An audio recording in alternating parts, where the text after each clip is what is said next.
Yeah, so definitely, I think a fascinating book. I actually read it for the second time just before this book club. I had read it a while back. I just wanted to have it fresh, or be more intention. I had this very similar kind of like navigation through a book than the first time, even though I knew how I would develop this time. It's at the beginning of the story, I had a hard time sympathizing with the characters. So like the story is about Yael as the main character, and I was like, I just don't sympathize with her. And then when the book started evolving into all these different voices, you just learn that they're all human, and when you see someone from others' perspective, you're more forgiving, so it gave me that deeper understanding of just like human reality, and I really appreciate that. And it's just overall really well written and a fascinating story. So I would love to hear, your appreciation. Well, I just couldn't put it down. I mean, it was just, I had to just keep turning the page and turning the page. And I was kind of really sort of appalled, I couldn't believe how much magic and sorcery and amulets and potions and lotions and spells. And I just, is that Jewish? Yep. Kind of, what is this? We're gonna go there for sure. So, yeah, so much for one God. I mean, I know. Rabbi Ari needs to come back, because one of the things I specifically mentioned to him is that it's all so fascinating, and we're gonna talk from all the magic and from a book perspective, but then also like to better understand the line between religion and godly, and magic, even within the Jewish framework or just in general. I think it's going to be an interesting discussion. So we're going to get there for sure. Definitely an interesting, fascinating piece of the novel. Yeah, when I was married before, my ex-mother-in-law, oh wait, how do I get, oh, there it is. There we go. Yeah. My ex-mother-in-law, when she was a child, got burned very badly by hot water. And so her mother renamed her to fool the devil. She renamed her. She gave her a different middle name to fool the devil. Yep. And we do, that's actually a common practice nowadays. We think there is fate associated to a name. And if God forbid someone is very sick, we change their names, and that's very common today in Judaism. So there's a lot we can talk about that specific topic, and I guess like it could be a whole class by itself, but we'll try to keep it in the context of the book as much as we can. Yeah. Anyone else with just general appreciation, or whether it connects you, if people have been there? I have been telling everybody they need to read the book. It gives so much texture to everything that we've learned, but our own imagination can't really conjure up the life on Masada and the life traveling through the Judean desert. And, even the flatboat ride across the Dead Sea, that's like, I always wondered, do people ever actually take boats onto the Dead Sea? I know. All right. So. Yeah. I'm happy to hear. Yeah, it's really fascinating, I think. The book actually started with gore, with the destruction of the Second Temple. It started a little gory and, ended that way. I know.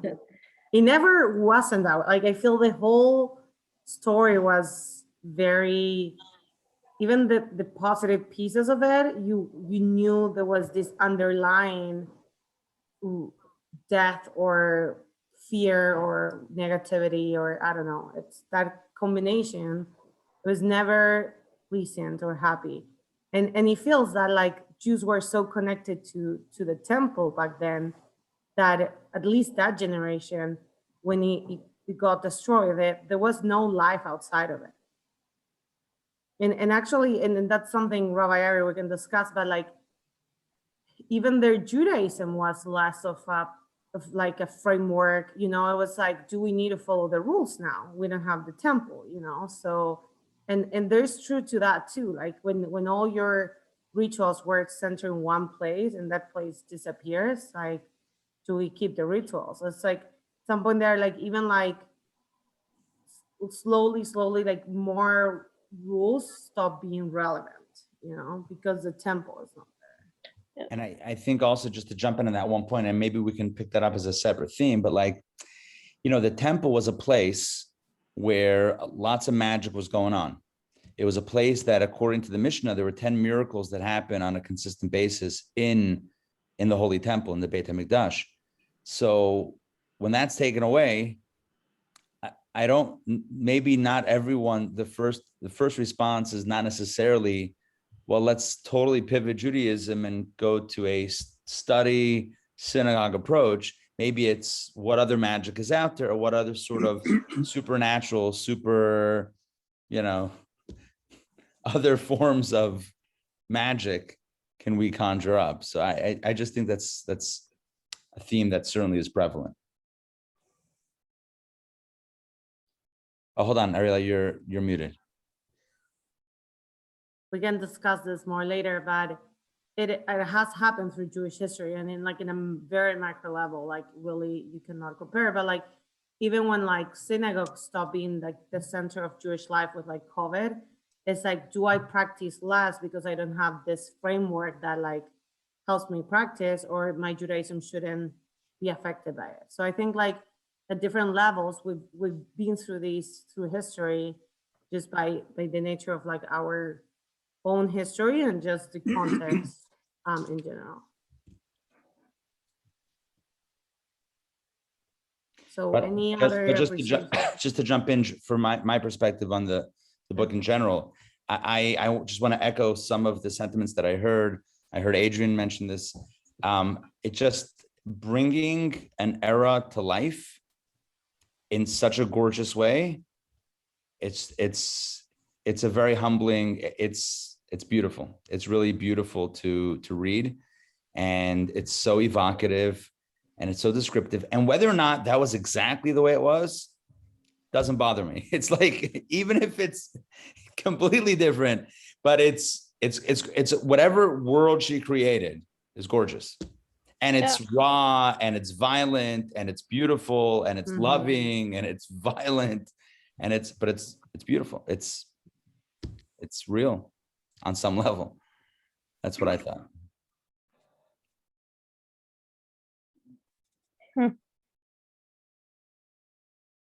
I know, it's like we're all like without words, I think. Well, I felt like at the beginning, as I was reading, I was being very critical and saying, well, this is a run-on sentence. This is, you know, she's really too much description, and you got to tighten it up. And this is the reason it hadn't been a runaway bestseller.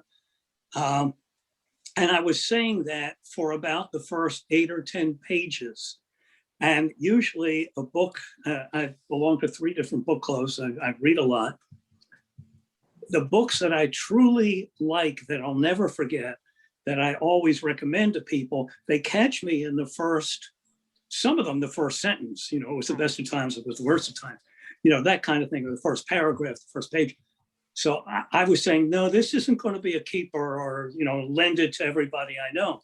Well, of course, by the 3rd page, I changed my mind about that. The descriptions, it was, you used evocative, and that's a word that I was thinking throughout the whole book. You know, you really felt like you were participating. The descriptions were wonderful. It could have been a little tighter. If you really want to criticize it, it could have been tighter. Yeah. But the story itself and her developing the plot, where the 4 women, when they came, how they came together, how they all were on Masada, the reaction to each other was beautifully done.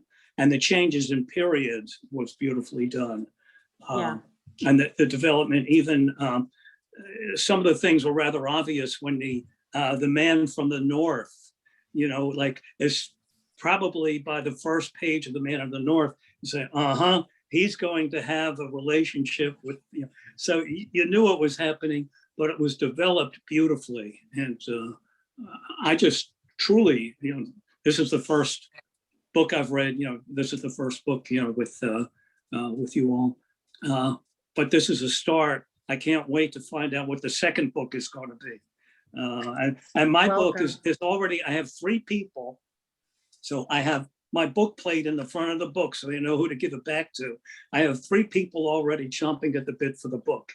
So, and that's why when I have a choice, I get the physical book rather than the Kindle, because the Kindle is mine. You read it, that's the end of it. When you have a physical book, it can go on and on and on. And when I run out of people to give it to, I say to the last person, all right, don't give it back to me. Do you have anybody? Keep it going. And this is a book I hope a lot of people will read. 100%. Yeah, but I cannot agree more with the beginning of the book. It just, again, and it happened to me twice. I was like, there's something wrong here. And then you read a little bit more. And I also have that if a book needs to catch my eyes in the first 5 pages. And I was a little bit hesitant. I thought it was too long. We usually have books that are around the 300 pages in the book club. And I thought people may just be like, there's 500 more pages and I'm not into it at the page number, whatever, 3 or 5. But then it's just so fascinating. So I'm happy people committed to it and got to finish it. Before getting into the book itself, I have, for everybody who has the physical copy, let's talk about the cover. In just one word answer, who do you think is the character in the cover? Or did you specifically think is one of the 4 protagonists, or you just didn't even think about it? No, I thought it was, at first I thought it was Yael, but now I think it's Aziza. Okay, interesting. I thought it was. I yeah. think it's Shira.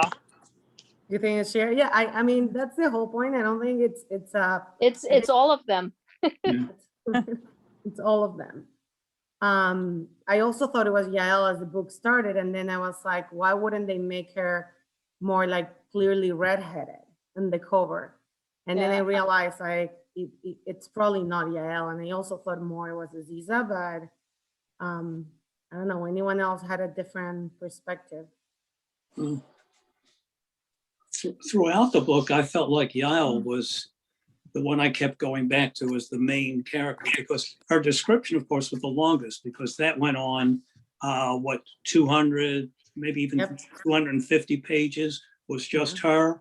So I think the description was strongest with her, although it, of course, I think they were all, ultimately, by the time I finished the book, they were all equal, but she was the one that I sort of kept going back to.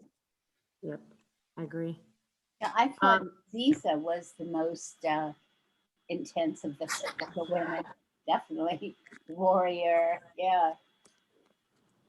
Okay, right. I think there is a little bit that conversation, because I mean, it's fascinating, and I don't think I've read other book in which it's written first person by different characters through the story. And you get to hear their perspective and hear about the other characters from their perspective.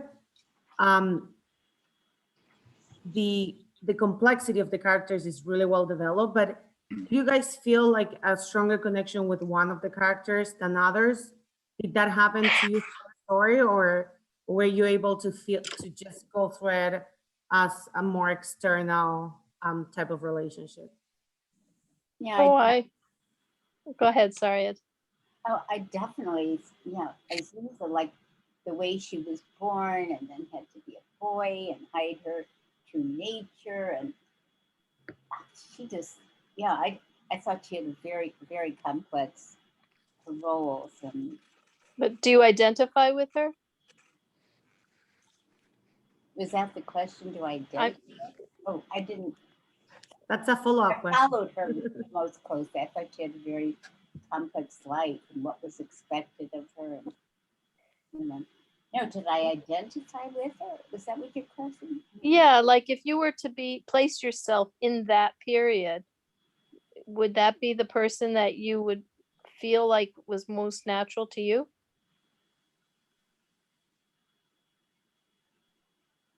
Can't answer it.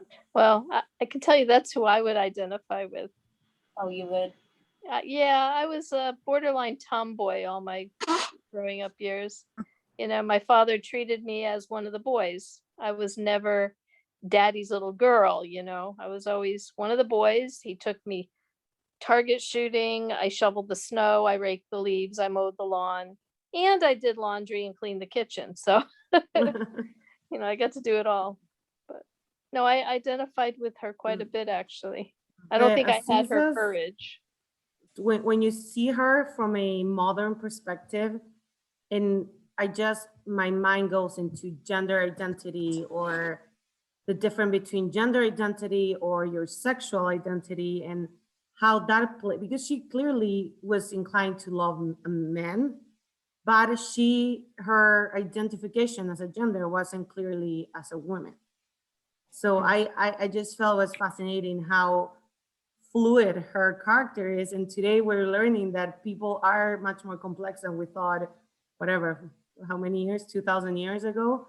But at the time, I just I mean, I know it's written today, so that's why it's not that, because she does such a good job in bringing you back to that time. I'm like, wow, this is a very complex character for the time, like extremely unique in the way she expressed this like male and female character. But maybe back then it was more normal, you know, like there were less restrictions on how we need to just identify ourselves. And they speak a lot about like this godliness that is female and it's male in less like male dominant world. So I don't know. I thought her complexity was very, like how deep her character was developed was really well done. Yeah, Definitely. I thought a lot of along those lines as well, but I also was looking at how she was raised. We are often a product of our environment. She had her chest wrapped so that she could deny her female person, so that she could be the son to her Moab father that he wanted, and he raised her to be like his son. And so, you know, was she like involuntarily thrust into Oh, this yeah. dual role, or did it come Right. by her naturally? She was, You know, or though she wasn't metal her calling or something, like she identified with metal, which Yeah. meant armaments and all that. So a lot of complexity here. wasn't her first name, what was it? Rebecca. Becca? Yeah. Rebecca. Yeah. Yeah. I think definitely she was thrust into it, that her father, the Moabite, wanted his son. Right. That was, yeah, it was a little bit forced into her, but she took pride in who she was. And her sister was always treated as a girl, and she went off into a very subservient life. So it's just, Yep. right. How do you pronounce the name of that sect that she joined? I Assessment? literally called Rabbi Ari to ask that exact question before the book club. So I'll leave it up to everybody else to answer. Scenes. Essenes, I think. Essenes. Essenes? Yeah, Yeah. it's a scene. Yeah. Yeah. Okay. I But never that's fine. heard of them. Yeah. I Well, thought it was so interesting to learn that, you know, the Dead Sea Scrolls, Rabbi, wasn't that the Essenes wrote them and left them in the caves, Yes. and jars? According to left many them buried. scholars, Yeah. according to many scholars, it's interesting. We actually once had, this is years ago, one of the world's foremost scholars on the Dead Sea Scrolls speak on a Saturday night at the old Chabad in town. Charna, I see you shaking your head. Were you there? Yeah. Secrets. It was called Secrets of the Nice. Dead Sea Scrolls with Professor Lawrence Schiffman, I believe is his name. I'll have to Google him in a second. But he was just fascinating because everyone's got a different theory. But the Essenes, there's definitely, that's the major theory out there as to who those people were and what their deal was. It kind of reminded me of, is it the Amish or something, you know, very, very basic, simple people, but Jewish style. I mean, it's hard for me to read the Torah or whatever previous to them they were reading and think that just giving yourself to your enemy is the Jewish answer. You know, because through history, I mean, just pick any time, you know, even before we get into Israel, like the land itself, it's not what we're commanded to be. So that idea, that was my issue with their lifestyles. Like, are they doing this because they think they're better Jews, or just because that's the style they decide to lead? And they praise themselves as better Jews and that this is the true Judaism, but where are they getting that from? Not much history is aligned to that, I think. That was my kind of, I think it was very interesting. And actually history talks about them in a very similar fashion, in the way they dress, the way what they use their days, and it's talked to them in a very similar fashion. So I think that was pretty well portrayed. But I liked, sorry, go ahead. no, I was just gonna say, I liked how the author threw in lots of little tidbits that I never knew about. I mean, we already talked briefly about all the superstitions and all the weird, you know, that kind of life. But even things like how the man from the north, I think, Yeah. no, the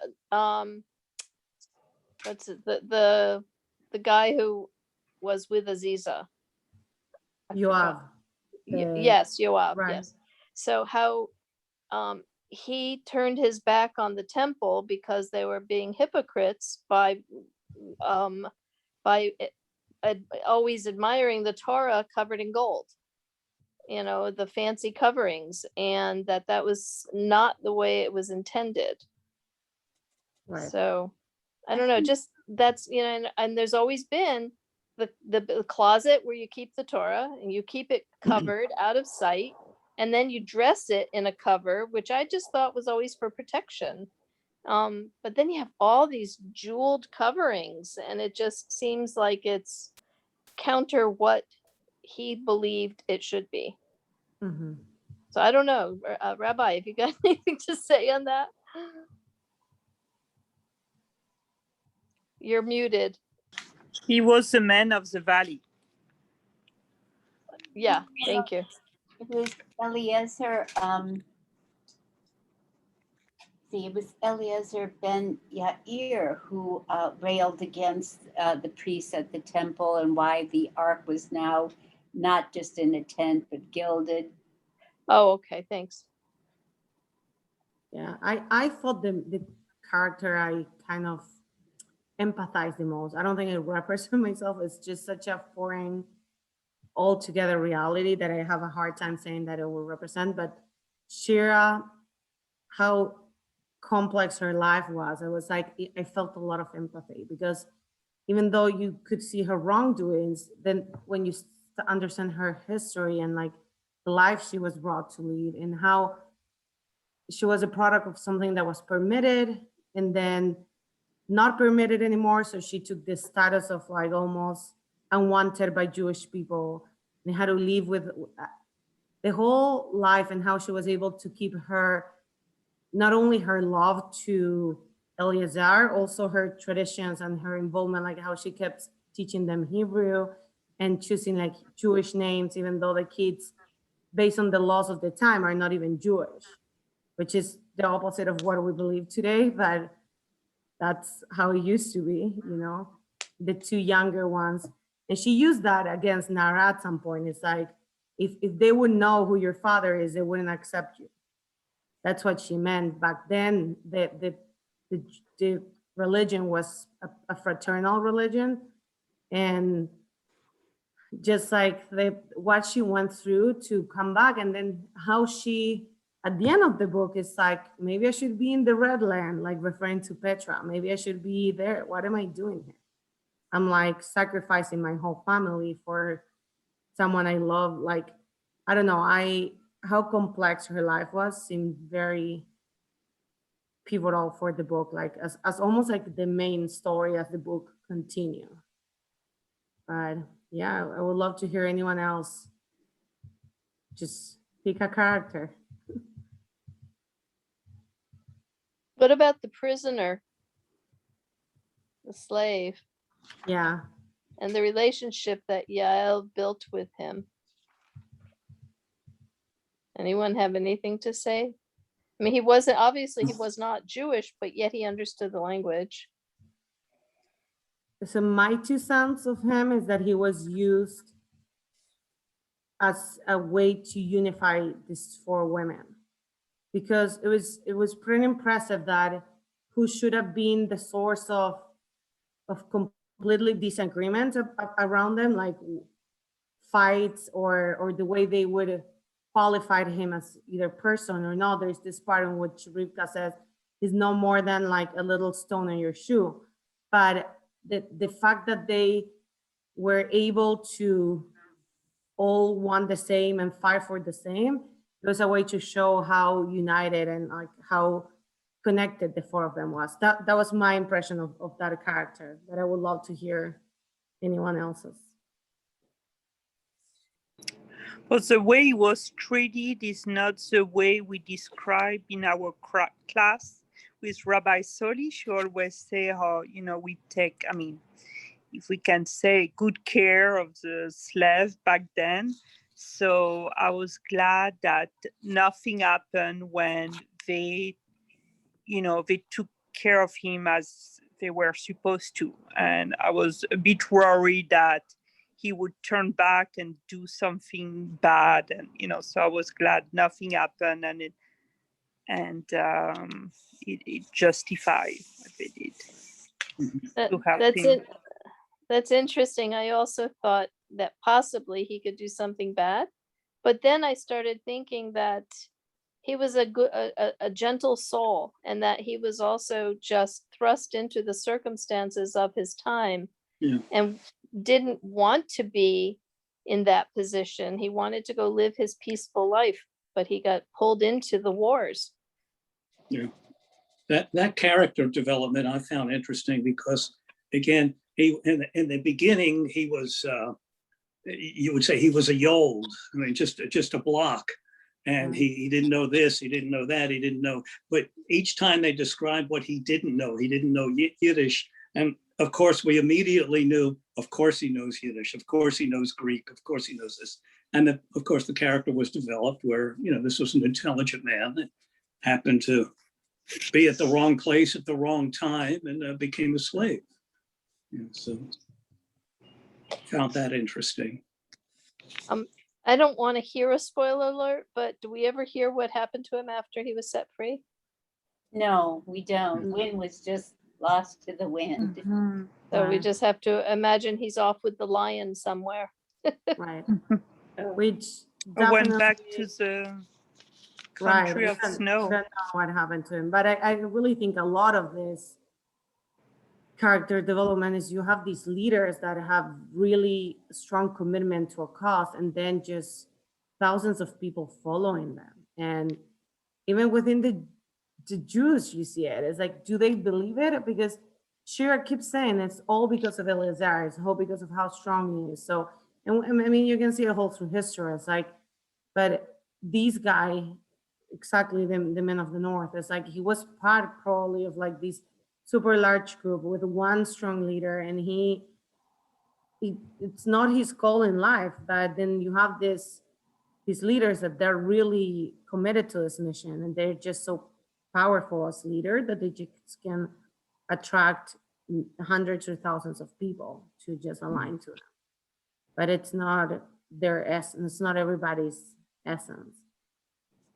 But I'm talking about the lion, I think, and I don't really know much. I don't really have an opinion. I just would love to hear what you guys think about it. But the how animals plays a role on the book. I thought it was fascinating. I mean, starting with the lion, continuing with the doves, or even till the end. Even the dog had almost like And the they hawk. too.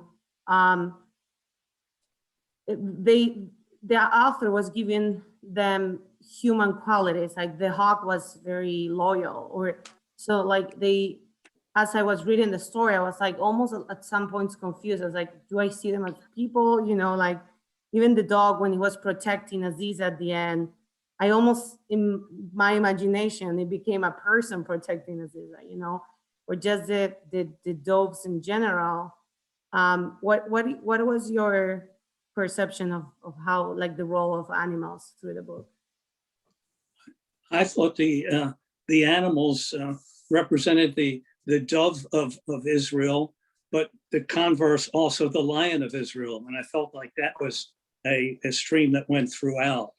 I don't know, did other people find that, or was it just my perception of it and reading into it?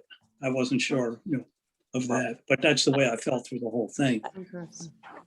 I don't feel knowledgeable about those two references you just made, but my feeling was that animals have a sixth sense about people, and they know good and evil people, and they sense it. And this dog especially was very astute and protected where needed, and you know, I mean, even the hawk, and that's where the prisoner started to show his true colors of being a good soul, because the hawk trusted him. Yes. And so I don't know. I liked the inclusion of the wildlife. I liked that the kind of the lion brought full circle though to Yael, who left her lion dead with his family. Yep. And Absolutely. and the lion lived within her all these years. And so she also had this magic touch with the creatures out there. And so that didn't surprise me. And I kind of liked how that kind of played in setting the there was lion a lot of free. Talk about the jackals and the hyenas. Yeah. Oh, that was very vivid. And then, they talked about the ibex up in the mountains, and, the dust storms were so intense that the birds couldn't fly or migrate. Yeah. The animals were a big part. Well, I don't have any of you ever stayed at the kibbutz in En Gedi? I've had the fortune of staying there a couple of times, and hearing about the horrible things that took place there. It's like, are you kidding me? This was like paradise in the middle of the Judean desert.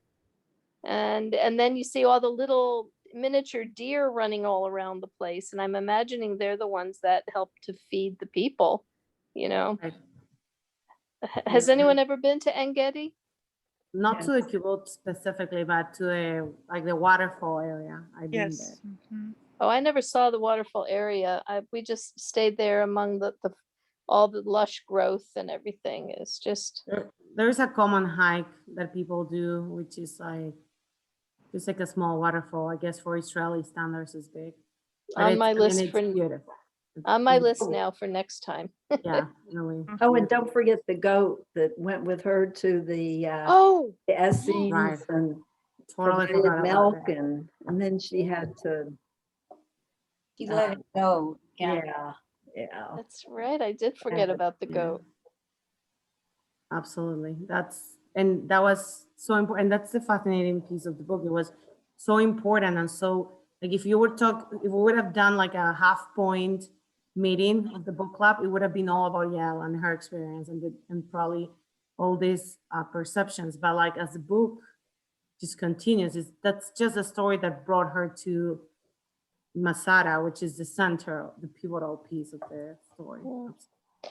So how did anybody feel about the transformation of people when necessary? For example, I think, was it Rivka who was, they were attacked when and the little boys were behind the waterfall, And Yeah. then what came out of her afterward, how she was able to poison them and slit their throats. I mean, this is this sweet, gentle natured little woman from the city, all of a sudden turning into a warrior, you know, and I don't know, that just was like, wow, a Well, wow moment.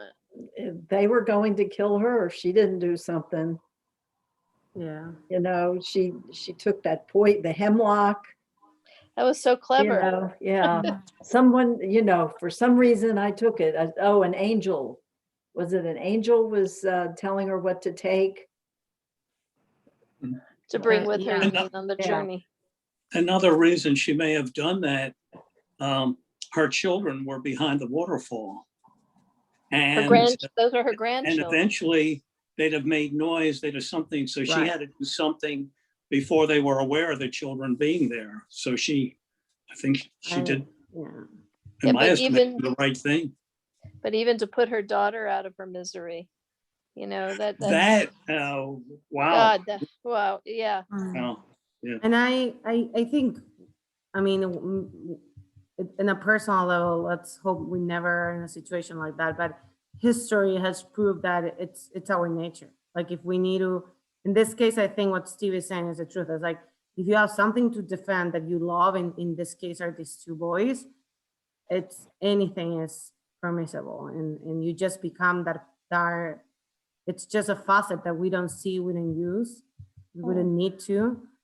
I don't know if it's a transformation, just more than just part of who we are, and it's not, thank God, not needed in 99% of the cases. Well, you know, we often talk about don't get between a mother bear and her cubs. Yeah. You know, I've actually, I have to admit, I've had to draw on a little bit of that kind of reaction when my children were small and we lived with a creek and woods behind us. And one day the kids came running in, mommy, there's a big snake. And I said, oh God, I hate snakes. So I went back and saw that the mother of all snakes was curled up on a bush in the creek. And it was easy for my kids to have gotten hurt or something because they're always playing in the creek. And I had a pellet gun in the garage, which is like an air gun, like a BB gun. So I went out there and I had to protect my children. And I got the snake right between the eyes. And I hated doing it, but I felt like this need I had to protect. So Yeah, it's hope you don't mind that I admitted that. No.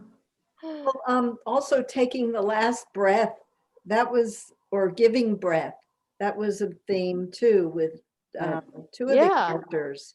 That was Rita, repeated. And that then was fascinating. Also with Aziza, with the birth of her sister. And actually Rivka gives it to Yoav later.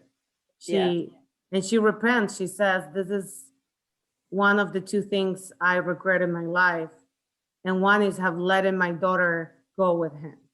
Because she felt that while she had that last breath, the daughter was with her. And then she gave that to Yoav as like, it was your wife, I'll give you her breath. And that just like, go ahead, sorry. No, I'm just talking about his character, how it evolved. Right.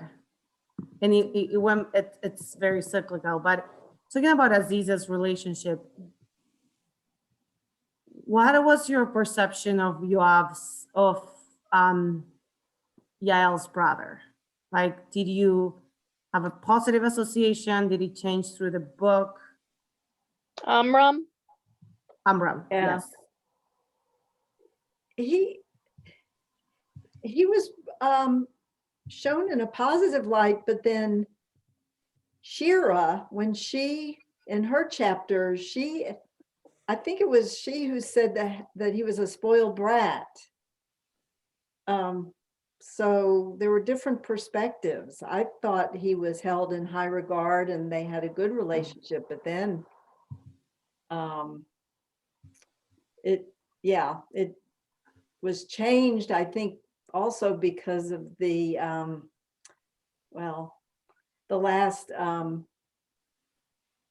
well, I don't want to say too much, but what happened with her daughter Mm, at the very, I- very in, end. in the yeah, but I mean, I agree. It was very cyclical, my appreciation of Amram. Anyone else has a perception of him He specifically? seemed like kind of a lightweight character to me. He was sort of wasn't the main character to me, sort of on the sidelines.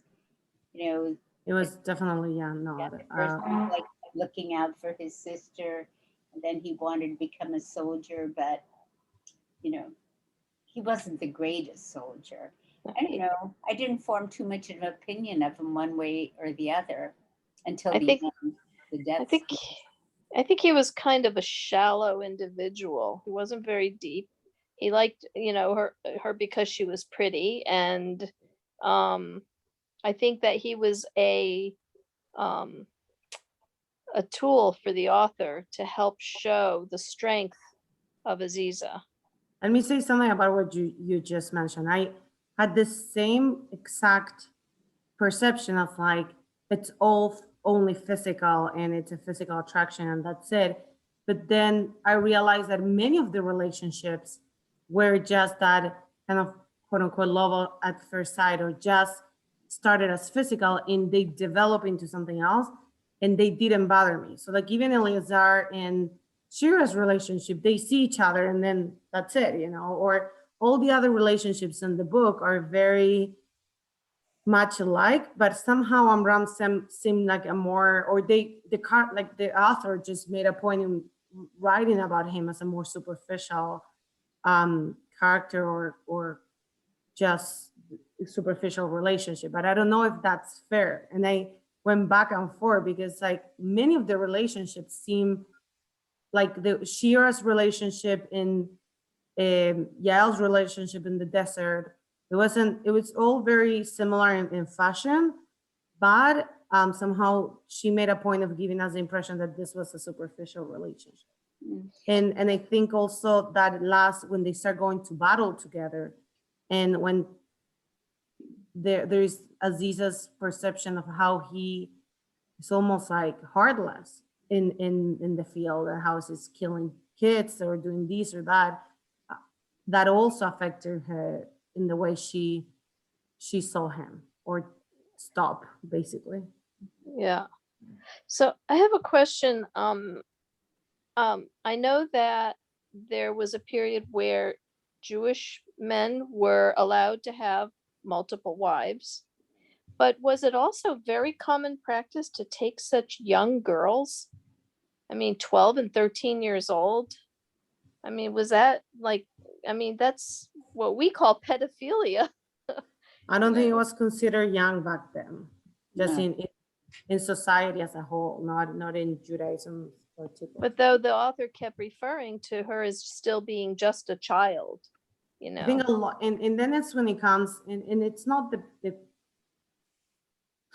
core of the discussion or the book. I think that's when it became less precise, is when she used today's values to identify the practices back then. So even the concept of adultery, it wasn't true what she was describing.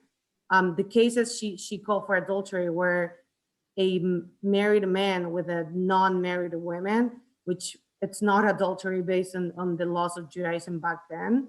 It became an issue in modern time, but the whole ceremony of the sotah, because she was unmarried with a married man, it was just not true to the time.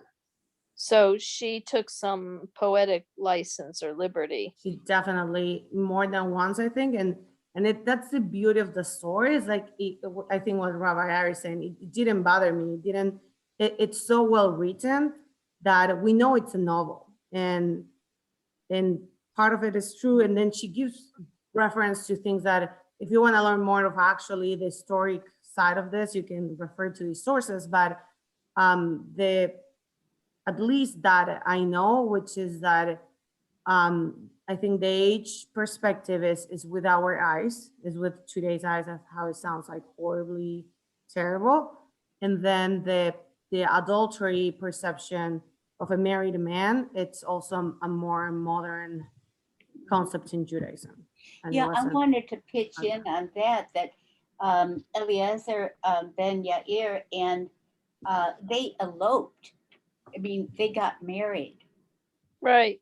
Yeah, I they, re- they were married. Right. So yeah, and she was like 12 or 13.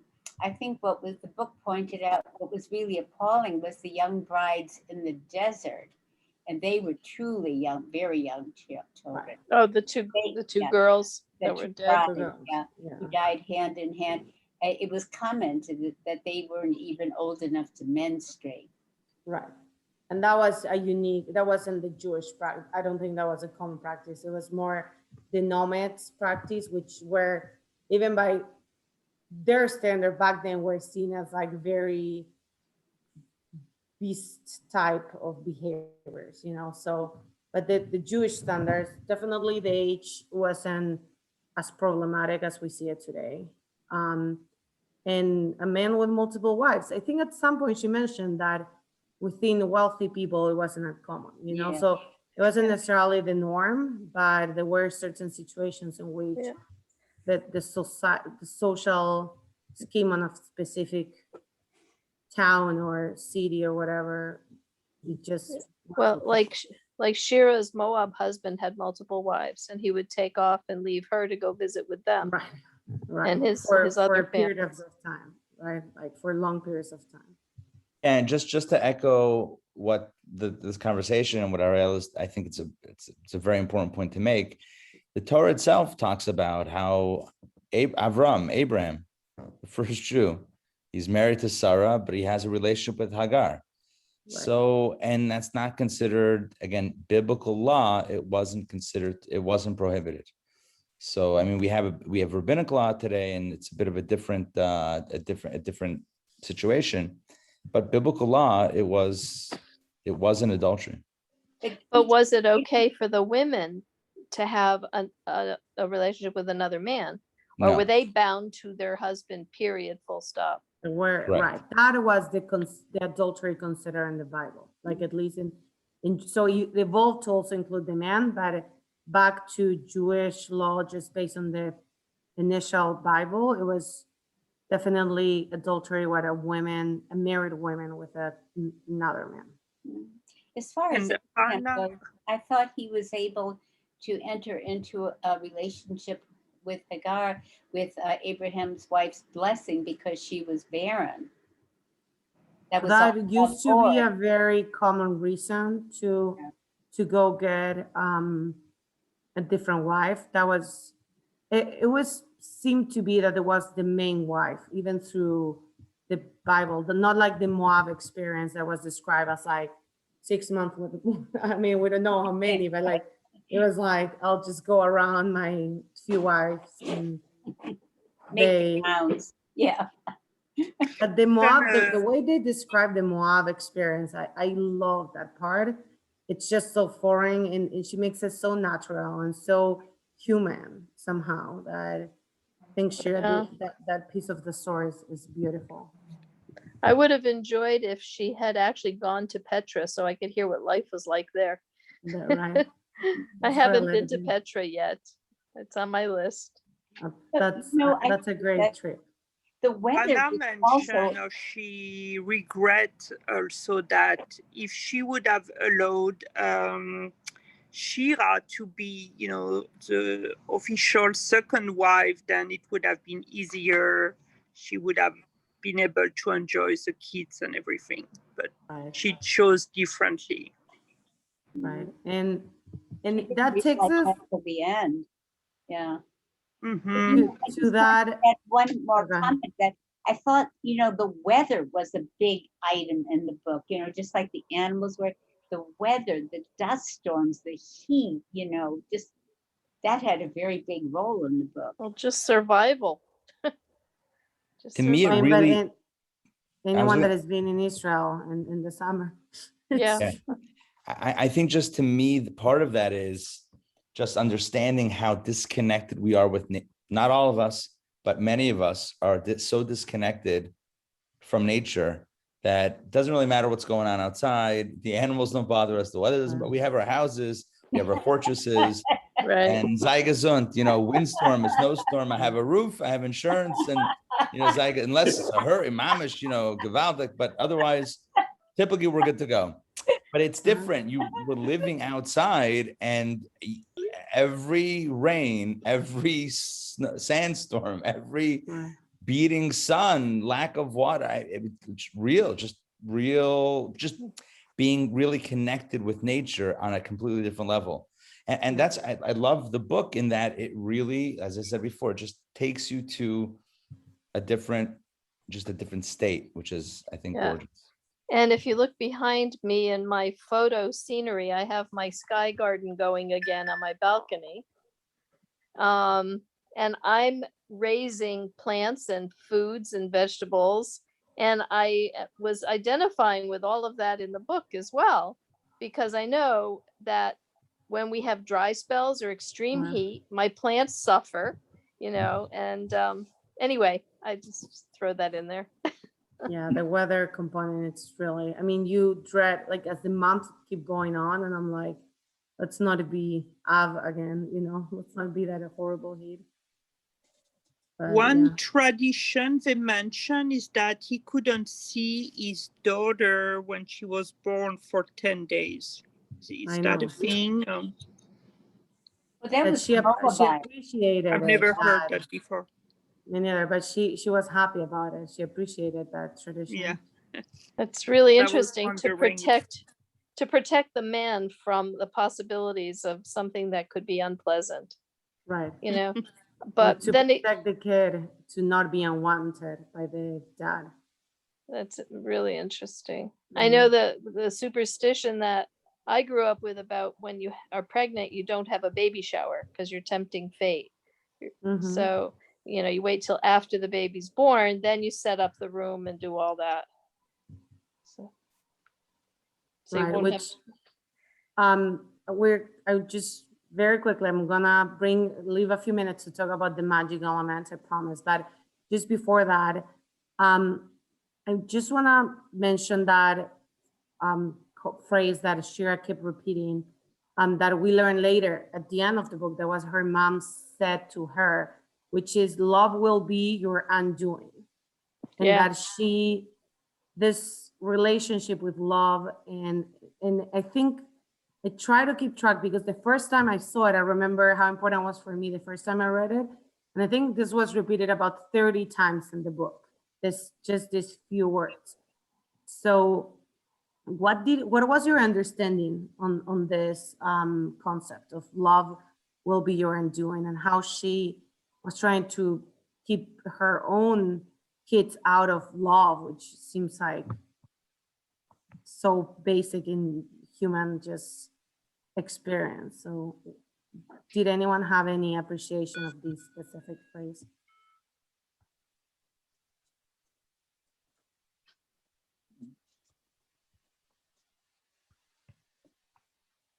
I'll say mine.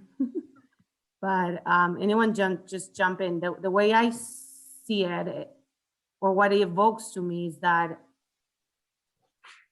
it was her own lot. It was her own weight of life, and it was not a fair decision to pass it to their daughters, or necessarily true, even within those very like esoteric levels. But I don't know, I just love how afraid they were to be committed in a romantic way. And at the end, when she's like, now we're all gonna die, which we knew from the beginning, this is not a surprise.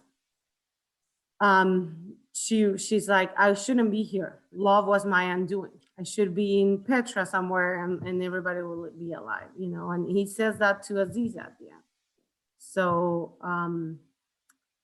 it's interesting, the power of love in the book, and how I wouldn't have thought about it because it seems so natural, but because she kept repeating it, all of a sudden we're like, wow, if she wouldn't have loved this man or all these other love relationships, life would have been much easier for many of them, But going back to the magic piece of the book, I think there is, I divide kind of two concepts in the book experience, or three really. One is Judaism and Jewish practice and how it evolves with and without the temple. The second one is Jewish concepts, but extremely present in the book, like in just almost like a different level of sensitivity. We still believe on the fact that spirits can be, that are true, that there is an neshama, like there is like a soul after the person dies, and that they're malach hamavet, like this angel of death, is a true Jewish concept. Just we're not in tune with this, you know. So the fact that they kept repeating it and kept repeating it, at some point I was like, could it be so central to their life, or could be in this level that they were so connected that they would see or feel or dream? And the same with dreams. We have a lot of, going back to the Bible or all these different situations, that dreams have power. But today we don't, who relies on their dreams as like, yeah, they're gonna tell me my future. Like, it's not, we're not necessarily in tune.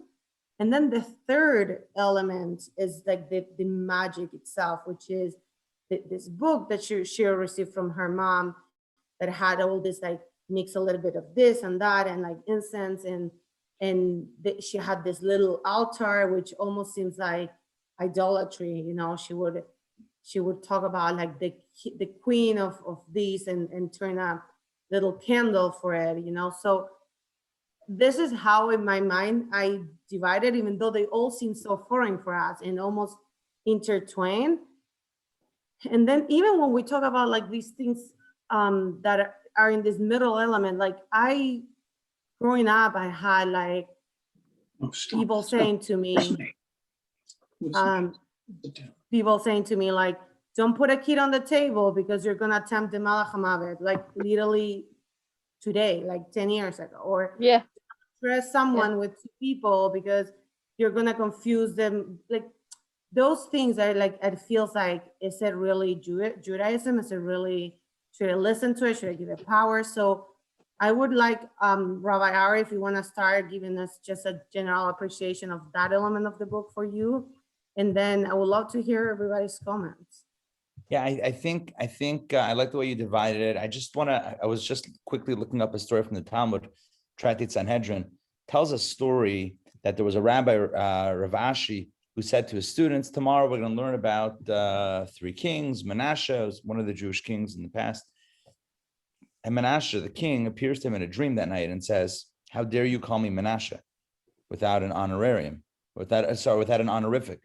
It's like, but we're not colleagues. And he says, well, King Manasseh was in our history, he was an idolatrous king, a Jewish king who was all into avodah zarah, all into idolatry. He essentially tells the rabbi in this dream, in this vision, he said, if you would have been with me, if you would have lived then, you would have lifted up the hem, you would have lifted up your robe to run after me to serve idols. In other words, it was a different reality. Then you cannot superimpose your perception of right and wrong and the way things worked back then, which means this, and the way it's explained in the Kabbalah is essentially that back in the day, there was a fierce spiritual desire. There was spirituality, right, was very strong. It's like the way today people are drawn after money and fame and power and influence. They were drawn after spirituality. And so you either found it wherever you got it. People were looking for fixes. The kosher side. The light side, the dark side, whatever it is, right? So like, and even people that went to the temple would also dabble in other types of practices to get a hit and a high, a spiritual high elsewhere.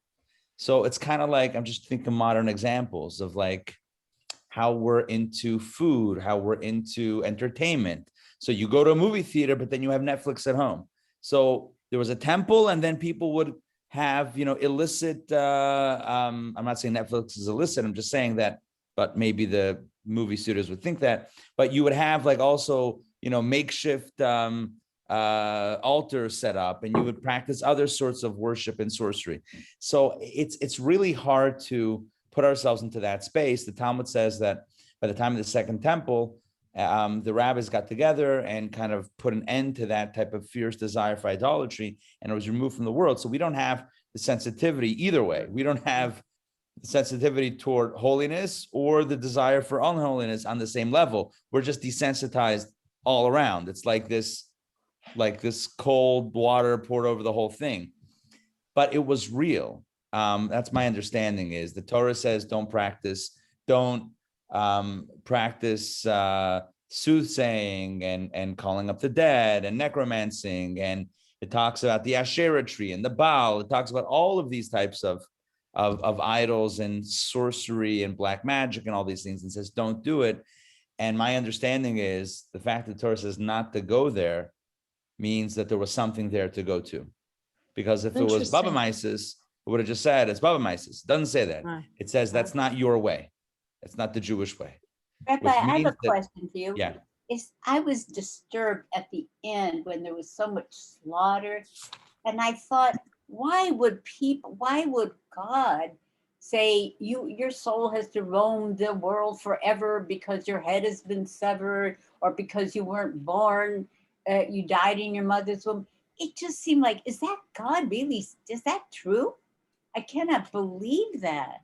Not exactly, but I mean the idea that, look, spirituality was on a heightened level then, and it's hard for us to relate. But I think in general, it's to what extent did the average Jew dabble in other types of practice? You look at Nach, you look at the books of the prophets, and yeah, it wasn't always the way it was supposed to be. There was a lot of other influences that got involved. The first temple was destroyed because of idolatry. So But there were Rabbi, Jewish is it true that, if the people whose heads were severed, they would never be able to get to heaven? I think that's more of a superstition than necessarily a hard and fast rule. But Yeah, my ex-father-in-law had to have both of his legs amputated.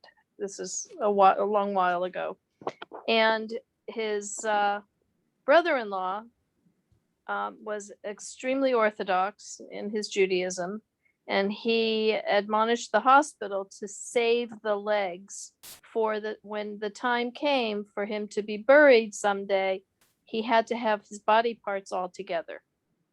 And that's because if he didn't, he wouldn't be recognized and be able to go into heaven, or whatever the reasons are. You were that was accurate up until that last point, because not you, I'm saying the Jewish story is accurate up until that last point. Torah says that the body needs to be buried, the whole body, which is why when there's, God forbid, a terrorist act in Israel, Zaka, there's an organization that goes and literally, I don't want to get too gory, but scrapes off every ounce of blood and human material from the walls and from the ground to bury it. So the idea that a leg shouldn't be just thrown out, 100%, it should be buried. Is it because without that, the soul's not going to get into heaven? That's, as they say today, as the kids like to say, that might be fake news. But there is an idea Think about that the Holocaust.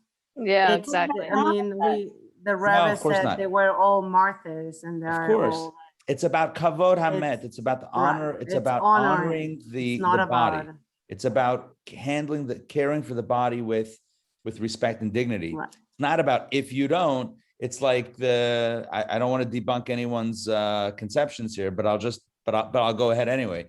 The idea that if someone has a tattoo, they can't be buried in a Jewish cemetery. Not true. Now, mothers love to scare their children with that, perhaps, and who am I to take that away? The element of fear. But it's, like don't let it get out that that's not true. But it's certain things are true, like we stay away from certain things, but it doesn't mean that the next part of it is necessarily true. So yes, there is a concept to bury the legs in that situation, but it doesn't mean that without it, God can't find the So it's basically out of Missing piece. respect for the person. yeah, It's respect, like right? like in the book, she was always worried about cleaning the body correctly and Right. wrapping and this and that and the other. And that her daughter who went with the Esnes, is that right? Esnes? Scenes, Esnes. Okay, scenes. Esnes is gonna wander now forever because she didn't get to bury her properly, you know. That's more superstition than necessarily Jewish teaching. Yeah, there was a lot of that in my grandparents' generation because my grandfather had a lot of things he would say too, like no whistling in the house, and don't swing your legs under the table, I mean, don't open an umbrella in the house. These were all superstitions that he had that we all assumed came from something Jewish. I always they heard, do don't open many up times, an yeah. umbrella in the house because then it's going to rain by your chuppah, by your wedding. And then I also heard that if it rains by your wedding, it's a blessing. So I'm like, now what? Yeah. So now what? right. So you shouldn't open because then it's going to rain. But if it does rain, it's a good thing. So 1 second, there's a So you're loop here that's covered. like this infinite loop. The Anyway. rabbi where I grew up, Orthodox, Chabad, he moved me out of a corner of a table when I was Right. 20 years old. And he's like, you don't want to get married at 27, move back to the middle. And I'm like, what? So fine. I mean, it's not, let's not dwell on it, but in the book, I mean, I think it was just, at the beginning, I thought it's almost over detail. Like, why are we saying all this stuff? It's too much. But as the book kept going, it was just fascinating as you just realize it's so vital for their identity. I'm And These scenes. I'm astounded at how much research this author must have done to piece this together. 5 years. I read an interview right before. I mean, I heard it. It was live. The only reason she says she's capable of writing this book is because she didn't know anything about it. She's a fantastic writer, and she said, she went to Masada herself, and then she's like, I want to write the sort of this 2 women and 5 kids. She said, if I would know a little bit more and knew how long of a path it would have been to get to understand the reality, I wouldn't have started. But because she didn't know anything about it, besides like what you learn when you just go to Masada, she was able to embrace and embark this path. She said to Teal Page, she did it kind of chronologically. She explained she writes books in 2 different manners. Sometimes she writes an outline, and then she goes back and puts details on it. And sometimes she starts from the beginning to the end. She says till she almost finished her story, she didn't know who would be the 2 women that survived. She knew it needed to be 2 because that's the historian perspective of what happened in Mitzvah. So she wanted to be 2. She knew it would be the 5 kids, but she wrote the book and naturally appeared to her that those are the 2 women that need to survive. So Wow. just So- I can share the link, but it was very interesting too. So She's in very reality, did anyone survive Masada? So yes, this is, I mean, reality is what we know from historians, but yes, we know about 2 women and 5 kids surviving. Yes. Basically, everything that we know about it is from Josephus, who was Josephus. a Jew who became a Roman historian. There's this question has never been answered. How legit was the history that Josephus wrote? No one knows, but this is what he wrote. And that's the only account we have.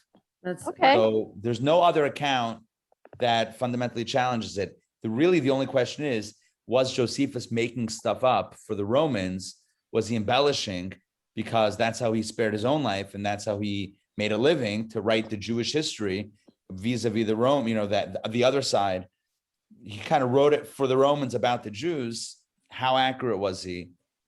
That's that you could pick either side, right. and there are scholars that support that side. No one else. Right. Okay, Rabbi, I have a question for you. You know, he picked 10 people to be the ones who would go around and slit the throats of everyone else. And then one man was to be left. And he was the one who was supposed to bear all the guilt and all the pain. How unfair is that? It just enraged me that that guy had to bear all the sins. But he's the one who had to kill himself at the end. Right. So it's a double barrel, a double whammy. Not fun.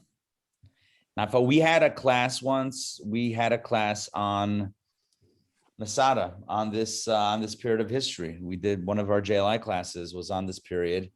I mean, it was pretty brutal. You know, I thought Yeah. I came late, but did you discuss that there's a TV show about it? I haven't seen it, but I've Right, that's true. It's either, I don't know if it's a movie or Did TV show. anyone I have saw not it, seen or- it either. what You're is talking about from the book?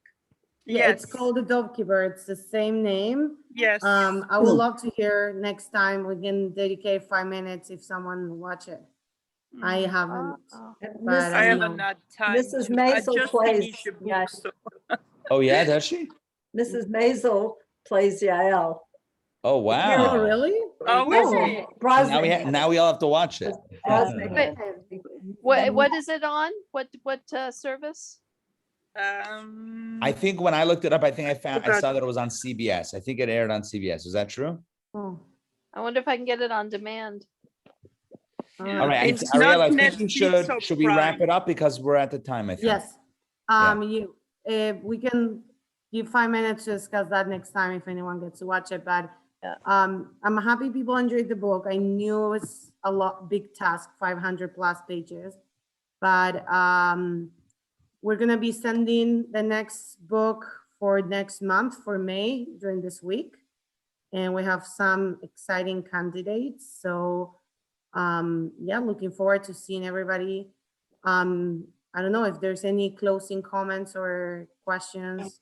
Now Well, is the my time. closing comment would be that I thought that the Essenes put up a stark contrast to like the Jews who were practicing magic and witchcraft and all that. The Essenes were very pure. I mean, they were the exact opposite.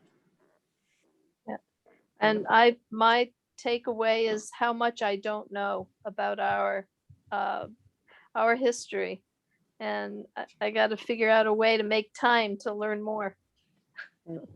Period. And, you know, I see all your classes advertised, but I can never seem to figure out how to fit my time. So Little by eventually, little. Yeah, eventually. Oh, can anyone see this picture very clearly? I don't know if Yeah. you can or not. Masada, Ariel. yeah, and there's the North Palace. Yeah. I know. I can't imagine going up and down those steps all the time. Wow. I mean, we got to use the new modern made steps. Even like elevator, almost like it. No, I mean the constructed stairs for the tourists versus the Right. stone path and steps all the way down. Can't imagine This not killing one? yourself. The snake path? That's behind you. Yeah. Yep. Amazing. I haven't gone up it yet. I will one day. I've always done the gondola. My kids all, the kids all went on the snake path. Awesome. But yeah, happy you all enjoy it, and we'll Oh, see thank you each other very next much. month. Yeah, thank Thank you you. so much, Awesome. Ariel. Yeah, it was Great great. book. Thank Yeah. you, Ariela, and thank you all for joining. And as Ariela said, we'll send out information in the next few days about the next title. So stay tuned for the Yeah. next great Jewish book club entry. Yeah, this was a good discussion tonight. Thanks, everyone. Thanks. you all. Bye. Really, Thank very- you. yeah. Shavua tov. Bye. Bye. What's up? Chodesh tov, Shavua tov, Laila tov.